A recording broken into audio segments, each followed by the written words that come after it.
Hi, my name is Antony Cummins and I'm the author of True Path of the Ninja. Now if you don't know, what I'm trying to do is bring out the truth about the shinobi and get rid of the misnomers that appear all throughout our history of the ninja. Samurai versus ninja, the ultimate battle. Who would win between these two elite warriors? On one side do you have ninjas who creep around in the dark, and on the second we have samurai, the honourable warrior elite of Japan. How true is this picture of samurai versus ninja? That's one of the main problems. It's not really that historically accurate.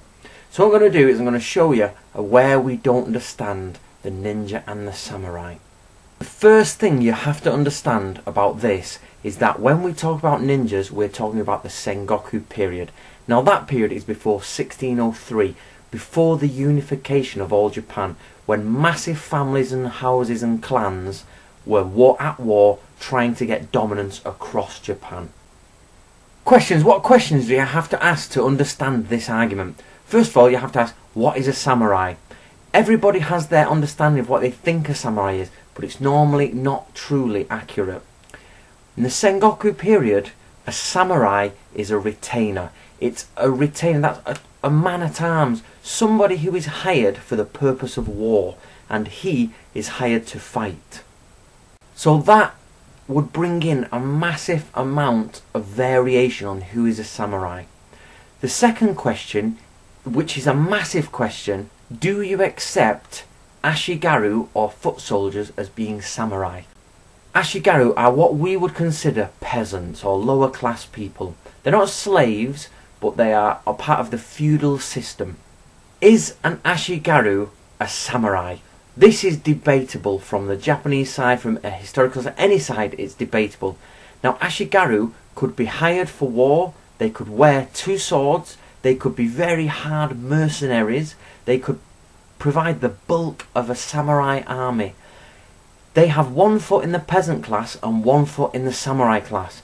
So depending on if you say yes they are samurai or no they're not, depends on whether you get the samurai versus ninja mythology going here. The other aspect here you've got with samurai and ninja is that we think of samurai as the ruling elite. Now that's not quite true. Sections of the samurai class were the ruling elite, but not all samurai were ruling elite. You've got daimyo and the top heads of these families. Now these are the ruling elite in the Sengoku period. These are your top men. Below them comes a massive list of feudal system, right down to the Ashi Garu foot soldiers who were possibly samurai. It's a massive list. The ruling elite are only a tiny section of the samurai class. So, what is a ninja? A ninja is a person who is trained in the arts of ninjutsu. Sometimes you get an archetypal ninja like Shinobi no Mono at the top, or Iga no Mono. That was an idiom classed as pretty much top level ninja. A samurai is somebody who is a military retainer. He is there to fight in the military in the warring period. A shinobi or a ninja is somebody who is trained in the arts of ninjutsu. Espionage, spying, infiltration, explosives, commandos, guerrilla tactics. These are people that do ninjutsu. A samurai can do ninjutsu. Ninjutsu is a skill. Samurai is your position. Samurai is your social status, where you come in that feudal hierarchy, that you're attached to a military leader. So, surprising for some people is samurai were ninja, and ninja were samurai. Their social status depended on their blood ties or how far they'd got during the warring periods on a social level. So you never know, you may get a really high status person who's still a very good ninja, or you might get a really low Ashi Garu, one of the lowest of the low, who's still a good ninja. Both of them are samurai, but their social status is miles apart, and socially they would be nowhere near each other. So where does samurai versus ninja come from? Of course this comes from comics, books, Edo period dramas, things like that. But I personally think it comes from the Iga Wars. I personally think this comes from Iga. Now Iga is the place and Koka where the ninja heartland was. and it's often associated that most of the ninja prowess was here. It was a ring of mountains, an ironclad of mountains that were not under governorship by anyone.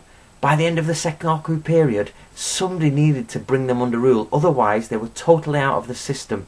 So Oda Nobunaga goes in and he demolishes the entire province of Iga. This is the Iga no Ran, the Iga Wars.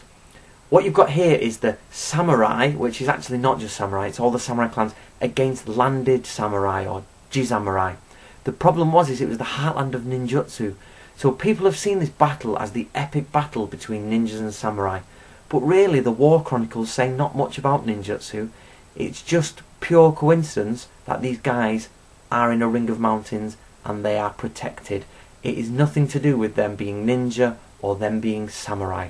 So when you hear the word ninja families or ninja clans, it's a little hard to distinguish because it's a samurai family and it's a samurai clan who learned ninjutsu. So to conclude, ninjas were samurai at some level somewhere, even if they were very low level. That is only in the Sengoku period.